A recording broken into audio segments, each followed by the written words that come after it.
गया और उसे समझ आया कि इस घर के बाहर निकलना मौत के मुंह में जाने के बराबर है। आखिरकार उसने घर की सफाई शुरू की और फर्श पर लगे खून के दाग धब्बे साफ किए, पर तभी अचानक एक जोरदार धमाके से जमीन हिलने लगी।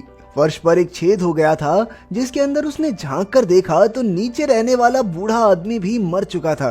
सैम जानना चाहता था कि आखिर ये माजरा क्या है, इसलिए वो एक पाइप के जरिए छेद को बड़ा करके नीचे पहुंचा। उसने देखा कि इस आदमी की पत्नी भी एक ज़ॉम्बी बन चुकी थी, जिसे उसने रस्सियों से बांध रखा था। खैर, फिर सैम ने घर में मौजूद सारा राशन इकट्ठा किया और सुरक्षा के लिए उस बूढ़े आदमी की बंदूक भी ले ली।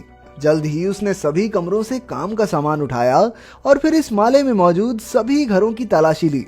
इसके बाद वो लिफ्ट से फैनी के घर जाने लगा, लेकिन लिफ्ट में एक बूढ़ा ज़ॉम्बी पहले से मौजूद था। सैम को उससे कोई खास खतरा महसूस नहीं हुआ, इसलिए उसने उसे मारा नहीं, लेकिन दरवाजे पर अपनी बेल्ट बांध दी ताकि ज़ॉम्बी बाहर ना आ सके। इसके बाद हम देखते हैं कि हजारों ज़ॉम्बीज ने पूरे पेरिस पर कब्जा कर लिया था। वो हल्की सी हलचल सुनते ही हमला करने पहुंच जाते थे।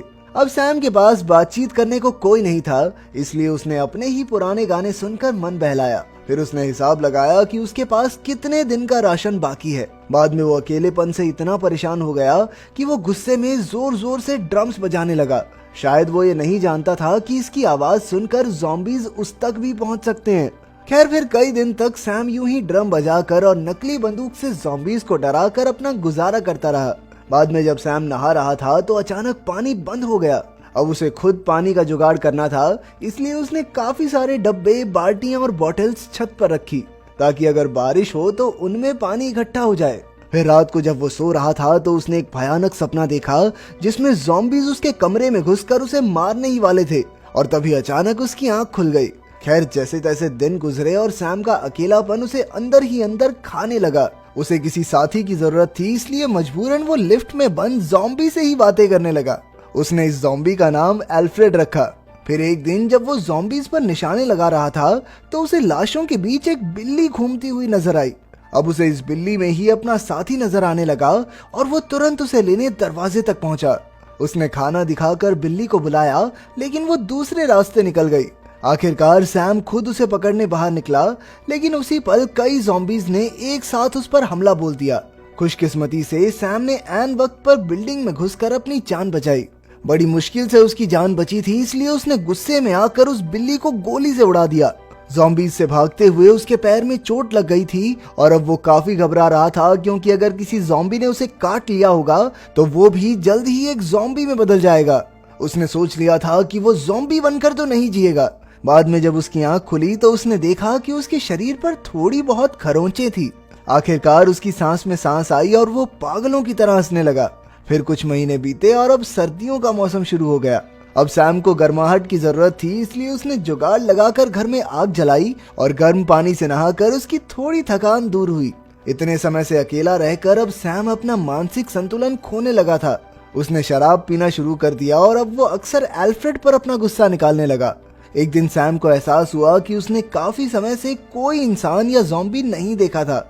अब उसने ड्रम बजाकर चेक करने का फैसला किया, पर कुछ ही पलों में सैकड़ों ज़ॉम्बीज उस पर हमला करने दौड़े। वो तो एक दूसरे पर चढ़कर उसे पकड़ना चाहते थे, पर सैम बिना खतरे की परवाह किए गुस्से में आकर लगातार ड्रम्स बजाता रहा। फिर रात को जब वो सो रहा था तो अचानक बाहर से आवाजें आई और उसकी नींद खुल गई। उसने तुरंत अपनी बंदूक उठाकर दरवाजे पर गोली दाग दी। फिर जब उसने दरवाजा खोलकर देखा तो उसके पैरों तले जमीन खिसक गई। उसकी गोली एक औरत को लगी थी, जो उसकी ही तरह ज़ॉम्बीज से बचती बचाती यहाँ तक पहुंची थी। सैम को बहुत पछतावा हुआ और वो तुरंत इस लड़की को उठाकर अपने बिस्तर तक ले आया। फिर उसने बड़े ध्यान से गोली निकाली और उसके जख्म पर मरहम लगाई। बाद में उसकी नजर लड़की के बैग पर गई, जिसमें उसे एक काफी लंबी रस्सी और एक हुक मिला। तब वो समझा कि ये लड़की रस्सी के जरिए एक छत से कूदकर दूसरी तक पहुंची थी। खैर, अगली सुबह जब सैम ने देखा तो वो लड़की धीरे धीरे ठीक हो रही थी। उस लड़की ने अपना नाम सैरा बताया। वो दोनों बातें करने लगे और सैरा ने बताया कि उसने और भी लोगों को देखा है जो ज़ॉम्बीज के हमले से बच निकले थे, लेकिन अकेलेपन और डर की वजह से काफी लोग अपना मानसिक संतुलन खो चुके हैं। सैम ने भी उसे बताया कि उसने कैसे कैसे यहाँ अपना समय काटा है। फिर उसने सारा को एल्फ्रेड से मिलाया और बताया कि कैसे वो अक्सर एल्फ्रेड से बातें करके अपना मन हल्का करता था। खैर जैसे जैसे समय बीता, सैम और सारा इकट्ठे समय बिताने लगे और एक दूसरे के सुख दुख के साथी बन गए। वो अक्सर मिलकर गाना गाते और साथ में खाना खाते। फिर शाम को सैम एल्फ्रेड से मिलकर उससे अपने दिल की बातें करता। कुछ दिन बाद उसने राशन का हिसाब लगाया तो पता चला कि राशन जल्द ही खत्म होने वाला है।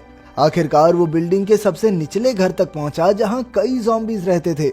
सैम ने दरवाजे में एक छेद किया और फिर अपनी बंदूक के जरिए सभी ज़ॉम्बीज को मौत के घाट उतार दिया।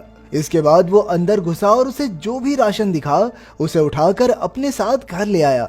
लेकिन घर में उसे सारा कहीं दिखाई नहीं दी और काफी देर तक ढूंढने के बाद वो छत पर पहुंचा। उसने देखा कि सारा एक कोने में उदास बैठी थी। उसका मानना था कि अगर वो यहीं पड़े रहे तो वो कभी ये बात नहीं जान पाएंगे कि क्या इस भयानक दुनिया के आगे भी कोई सुरक्षित जगह है। इसलिए अब उसने यहाँ से जाने का फैसला कर लिया था। सैम ने उसे रोकने की बहुत कोशिश की लेकिन सारा अपना मन बना चुकी थी। सारा ने उसे कहा भी कि अगर तुम यहाँ से नहीं निकले तो या तो मारे जाओगे या फिर पागल हो जाओगे, पर सैम उसकी बात अनसुनी करके गुस्से में वहाँ से चला गया। बाद में उसे अपनी गलती का एहसास हुआ और वो सारा से माफी मांगने गया। लेकिन जैसे ही वो कमरे में घुसा तो उसने देखा कि सारा बिस्तर में बेजान पड़ी थी। तब ये खुलासा होता है कि अब तक सैम ने सारा से जो भी बातें की थी वो सिर्फ उसका वहम था। असल में वो तो उसी दिन मर गई थी जब सैम ने गलती से उसे गोली मार दी थी।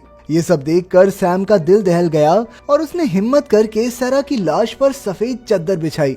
इसके बाद उसने सारा का बैग खोला तो उसे एक कैमरा मिला जिसमें सारा के परिवार की तस्वीर थी। आखिरकार सैम ने सारा की सलाह मानने का फैसला किया और इस बिल्डिंग से निकलने की तैयारी करने लगा। निकलने से पहले उसने अपनी सारी गानों की टेप्स जला दी और अपनी पूरी जिंदगी को अलविदा कहा। इसके बाद उसने एल्फ्रेड को भी रिहा कर दिया और वो भागकर एक घर में छुप गया, जिसके बाद सैम ने उसे बाहर से बंद कर दिया। लेकिन जल्द ही जलती टेप्स के धुएं से बिल्डिंग का फायर अलार्म बजने लगा और उसकी आवाज सुनकर सैकड़ों ज़ॉम्बीज ने घर पर हमला कर दिया। वो दरवाजा तोड़कर जबरदस्ती अंदर घुस आए। सैम ने उनमें से कुछ को तो मार डाला लेकिन वो इतने सारे ज़ॉम्बीज का सामना नहीं कर पाया। अब उसके पास कोई चारा नहीं था, इसलिए वो लिफ्ट की सलाखों से ऊपर चढ़ता हुआ छत तक आ पहुंचा। लेकिन एक ज़ॉम्बी भी उसके पीछे यहाँ तक आ गया था। तब सैम ने एक पत्थर से मारकर उसे हटाया और जैसे तैसे छत पर पहुंचा। आखिरकार उसने सामने वाली बिल्डिंग पर रस्सी फेंक कर अटकाई और उसके सहारे कूद पड़ा। लेकिन जैसे ही उसने गली पार की वो सीधा बिल्डिंग की दीवार से टकराकर हवा में ही बेहोश हो गया। कुछ पलों बाद जब उसे होश आया तो उसने अपनी पूरी ताकत जुटाई और जैसे तैसे छत पर चढ़ गया। यहाँ से उसने पूरे पेरिस का नज़ारा देखा और तब तक आगे बढ़ते रहने का फैसला किया जब तक वो अपनी तरह और इंसानों को नहीं ढूंढ लेता।